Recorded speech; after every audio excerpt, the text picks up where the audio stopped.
Хаан банк болон тогтвортой ноос ноолуурын эвсэл хамтран бүтээв.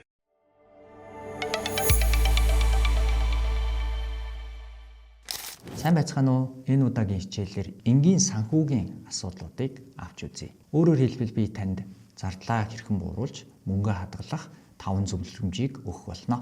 Танд дараах асуудал юу н гардаг уу? Сарын сүүл болохоор олсон орлогот нь хүрэлцэхгүй байх. Эсвэл та орлого олж байгаа хэдий ч түүнийг хэрхэн яаж зарцуулж байгаа гэдгээ мэдэхгүй байх тохиолдол байдаг. Та малчин, тариаланч, дэлгүүр, оёдл, үсчин, жижиг үйлчлэгээ эрхэлдэг байж магадгүй. Бид нар бүгдээрээ янз бүрийн аргаар мөнгө олдог боловч тухайн олсон орлогоо хэрхэн зөв удирдах, санхүүгээ хэрхэн зөв удирдах талаар тэр бүр бас мэдэхгүй байдаг. Санхүүгээ зөв удирдах 5 энгийн аргын эхний арга бол бичиж эхлэвэл мөнгө тогтдог гэдэг зөвлөмж байдаг. Өөрөөр хэлбэл та олж байгаа орлого, зардлаа заавал тэмдэглэж сурах хэрэгтэй. Жишээ авъя л да. Малчин Батуулд хавар 5 үхэр зараад 5 сая төгрөгийн орлого олсон. Гэтэл 3 сарын дараа юунд зарцуулсныг мэддэхгүй дууссан тул тэрээр дэвтэр гаргаад өдөр бүр орлого зарлага тэмдэглэж эхэлсэн байна. Орлого зарлага тэмдэглэлээд эхлэхээр өргүү зардлуудаа хүн мэдэх боломжтой болж ирдэг. Ингэснээр нөгөө Малчин Батуулд маань 1 жилд 1 сая төгрөгийн хэмнэлт гаргаж чаджээ. Тэгэхээр энэхүү жишээнээс аваад үзэхээр бид нар жижигхэн дэвтэрээр эсвэл гар утасны тэмдэглэл эсвэл банкныхаа аппликейшн дээр байгаа гүйлгээнүүдээ бүгдээрингийн тэмдэглээд сурчих хэрэгтэй. Хаанаас ямар орлого олж ирж байгаа, бас дээр нь юунд мөнгөө зарцуулж байгаа гэдгээ заавал хөртөлж тэмдэглэж сураарай. Хоёр дахь зөвлөмж маань болохоор үр ашиггүй зардлуудаа хүн таньж мэдээд түүнийгээ танах хэрэгтэй. Нэг үгээр хэлбэл бид нэр хэрэггүй хэрэглээнээсээ татгалзах нь санхүүгээ удирдах маш үр ашигтай аргуудын тоонд ордог. Тариаланч цэнд аюу шиг гэдэг хүн бай гэж бод. Тэрээр машин техникийн эвдрэл гэмтэл заримдаа гинтийн сэлбэг захиалгаас болоод үргүү зардлуудыг гаргадаг байсан. Үүнийгээ мэдэж авсныхаа дараа ажлын төлөвлөгөө гаргаад машин техникүүдээ урьдчилан засварладаг, хэрэгцээтэй шаардлагатай сэлбэгээ эрт захиалаад зардлаа 20%-аар бууруулж чадсан байна. Энэ жишээнээс харахаар сарын сүүлээр зардалгаа эргээд хар тэгээд эдгээр зардлуудаа хараад энэ үнэхээр шаардлагатай зардал байсан уугүй юу? Үүнийг хэрхэн яаж хэмнэж болох вэ гэдэг тэр арга замуудаа бодож байгаарай. За 3 дахь зөвлөмж маань бол ер нь мөнгө үрхээс өмнө бодох зуршилтай болох хэрэгтэй. Жишээ нь алтан цэцэг гэдэг оёдлчин хүн бай гэж бодъё. Шинэ оёдлын машины сурчлагаа хараад худалдаж авмаар санагдсан.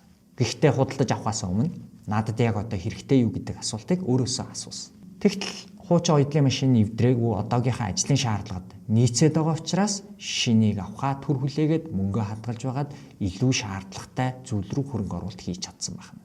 Тэгэхээр энэ жишээн дээрээс харахаар ямар ч зүйл худалдан авах гэж байгаа бол 3 асуултыг өөрөөсөө асуугаад үзээрэй. Тэр нь ямар 3 асуулт вэ гэхээр энэ зүйл надад яг одоо хэрэгтэй юу?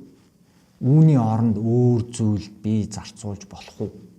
Тухайн өөр зүйл зарцуулбал тэр нь одоо худалдаж авах гэж байгаа зүйлээс илүү үр ашигтай юу гэдэг энэ 3 асуултыг өөрөөсөө асуугаад үзээрэй. 4 дахь зөвлөмж маань бол өөрөө хийх нь хэмнэх хамгийн хялбар аргуудын нэг байдаг.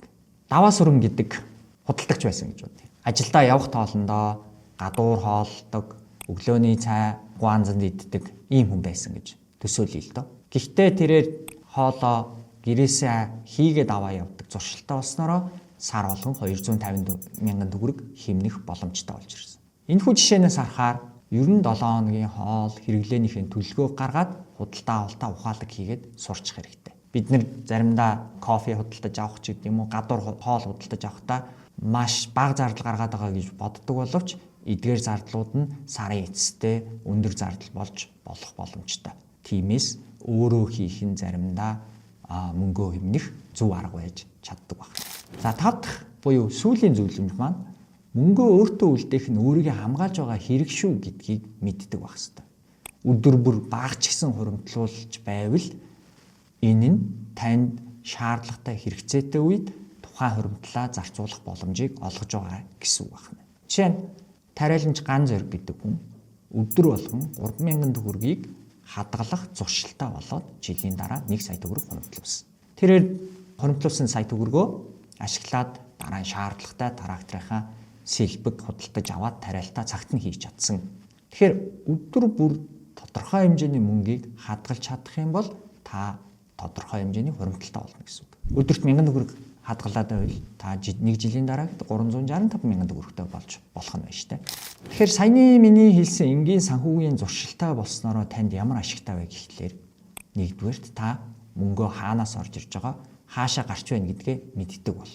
Хоёрдугаар тодорхой хэмжээний хуримтлалтай болж гинтийн шаардлагатай хэрэгцээтэй үед түүнийгээ зарцуулах боломжтой болно гэсэн үг. Гуравт бизнесээ төлөвлөж өргөжүүлэх боломжтой болно. Өөрөөр хэлбэл та шаардлагагүй зардлуудаа таньчиж байгаа, бас дээрэс нь санхүүгээ төлөвлөж байгаа учраас энэ өргөжих боломж нь гараад ирдэг гэсэн үг.